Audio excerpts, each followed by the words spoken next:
Oh, what do we got going on today? Oh, greetings and salutations, by the way.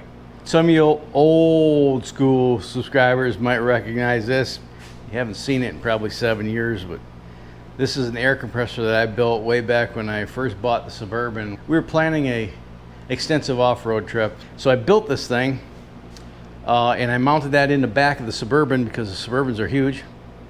And then I took it on a trip, never used it, never aired the tires down, never used it. And then after the trip was over, I took this and put it in my shed where it sat until I removed it from the shed to throw it on the U-Haul truck to haul it all the way out here to Texas. So why am I telling you all this? Well, to lead you up to what I'm going to be working on this week is I want to harvest that tank and I want to make a puke tank for the bus.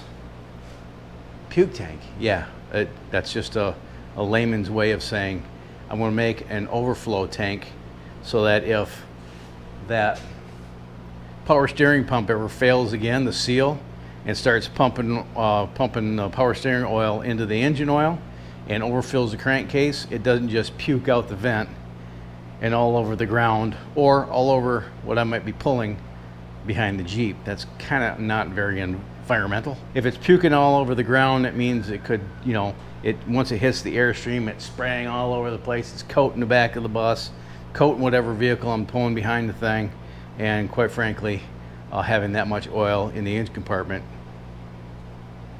is a fire hazard. So I don't want that. Let's look at this piece of engineering marvel and fabrication skills. Well, I guess one of the reasons why I really haven't used it all that much is because it's heavier than hell.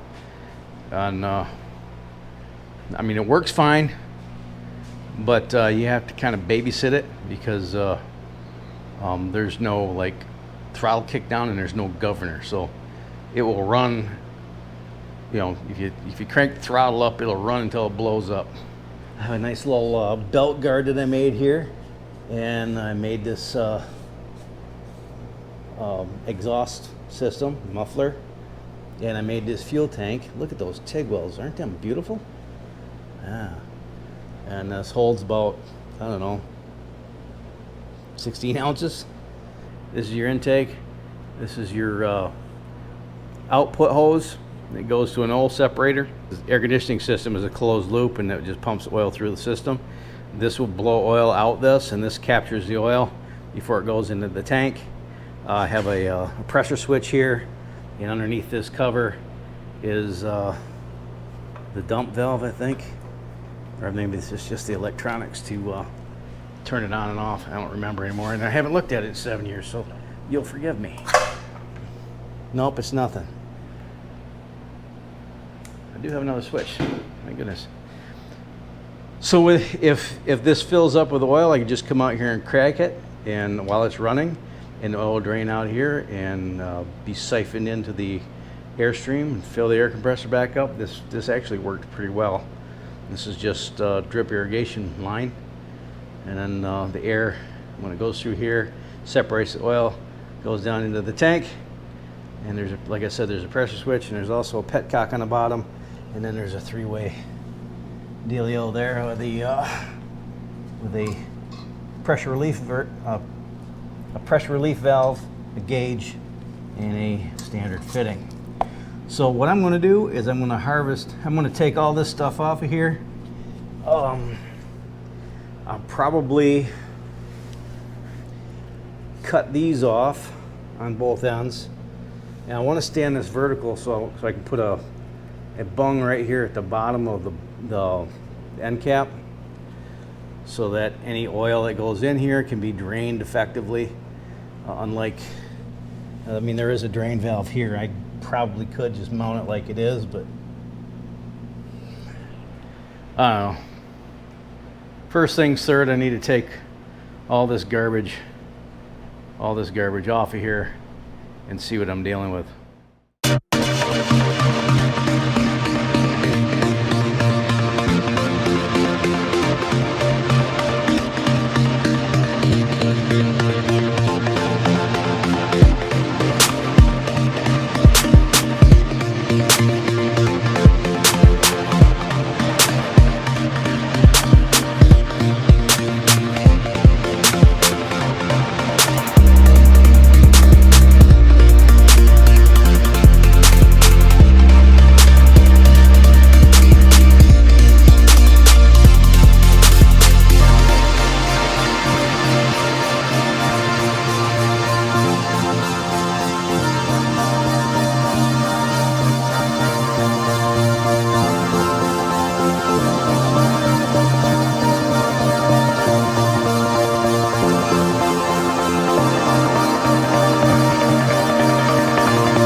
right, just in the off chance that one of the three of you that are watching this video are wondering how you can make an automotive air conditioning compressor turn into a air compressor to pump up air, well, you need three things to make an air compressor.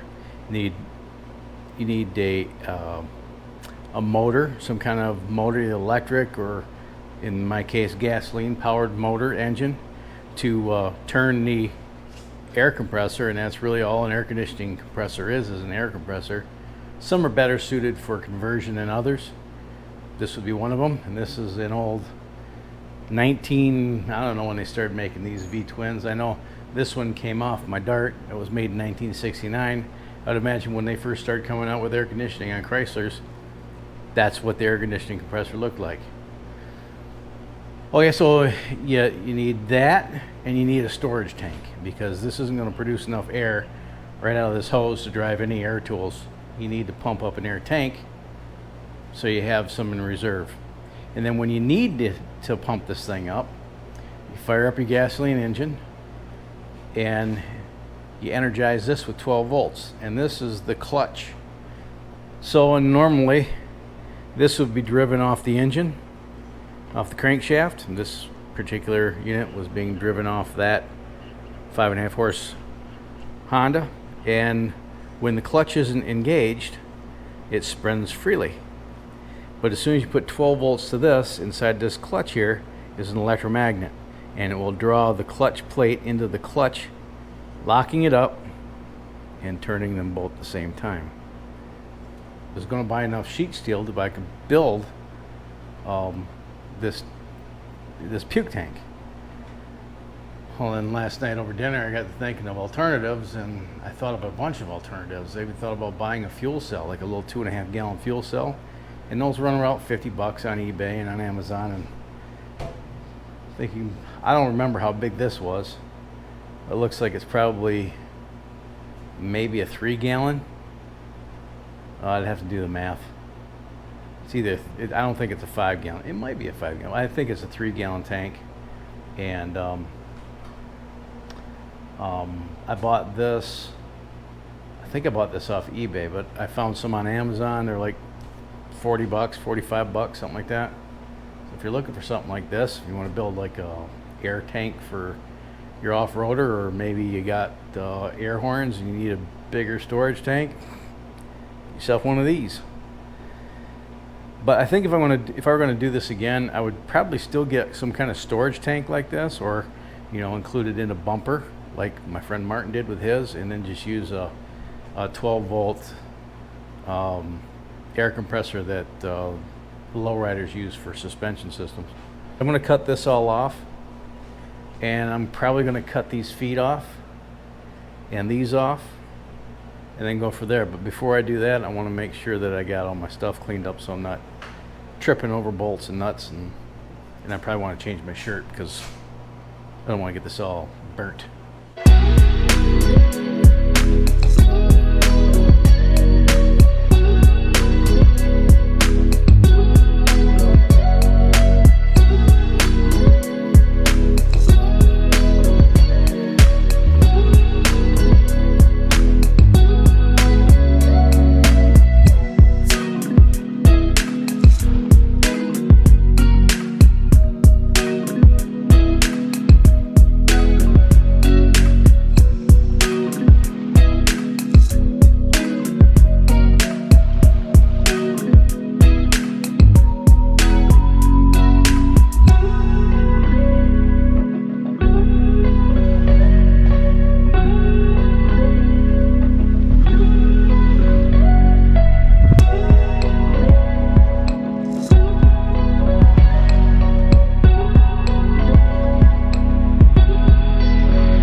So I'm gonna go measure the hole where this is gonna go. see what else I have to modificate. I suspect I'm probably going to take these off. I want to try to stand it up vertically.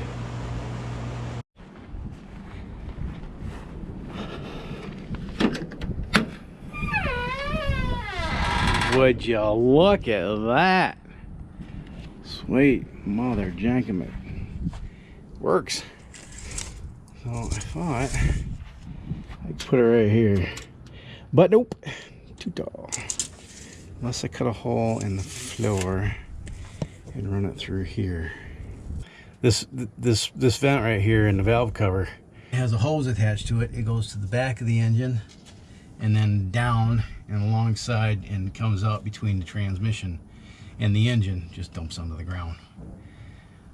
And I don't want to do that because I don't think that's that might have been okay in 1995, but it's not okay today. So I'm going to I gotta take this piece off to access it, but see if I can't turn this around and bring it this way and plumb it right into that tank. And I'll put a drain at the bottom, at the very bottom, so I can drain it out when it fills up, and put a vent, a filter vent like that red one on the top, and maybe a some kind of gauge on the tank so I can see if it's getting full. Keep my eyes on it, and I'll have a overflow tank. It sure beats what was here already. But man, look at that! I don't have to crush my melon no more.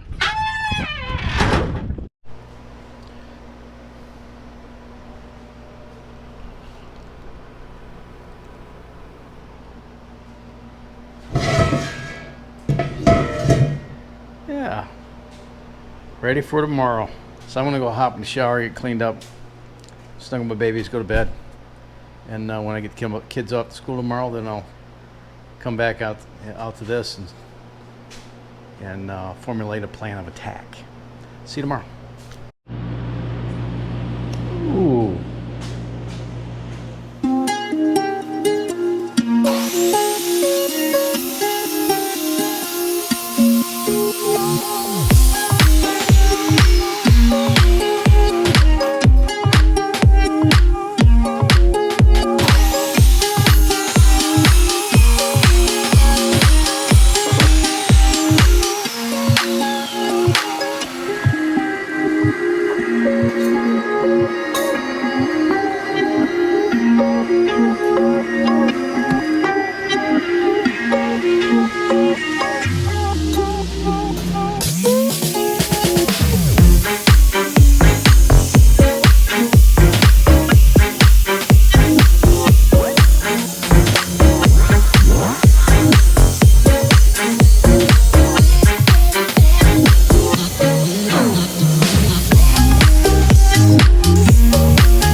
this helmet is awesome, and that welder's pretty nice. I like that welder. It welds really good. It welds better. I hate to say this, but it welds better than any of the Lincolns I've owned. I don't like to say that, but it does. I gotta cut a hole in that little floor there in the back, and then this will slide down in the hole.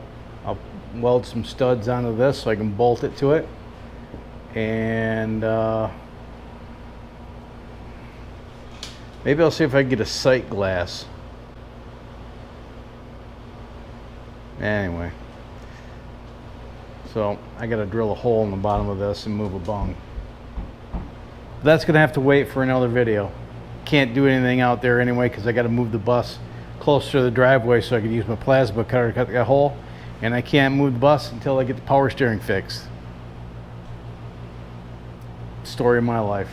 So I'm going to end this video here. If you haven't done so yet, click the sub button and then the little bell icon that's right next to it. That way YouTube will let you know next time I'm uploading a video. If you want to support the channel, you can like and share. That's cheap. Even I can afford to do that. And if you buy stuff on Amazon, go to the links in the description. Click on any of those Amazon affiliate links. I'll put some links to stuff that you see in these videos, along with other stuff that you don't see. And if you shop on Amazon, I appreciate if you consider those. And if none of that stuff interests you, use one of those links down there to do all your Amazon shopping. Only if you shop on Amazon. If you want to throw me a couple of bucks, there's PayPal and Patreon if you want to support on a monthly. Comment in the comment section. So hopefully in the next video we'll be installing this and fixing the power steering. Did I cover everything? Probably not. So until next time, you have fun, stay safe, shoot straight, keep it powder dry, have a splendid day. Thanks again for watching, and I'll see you next time. Bye bye now.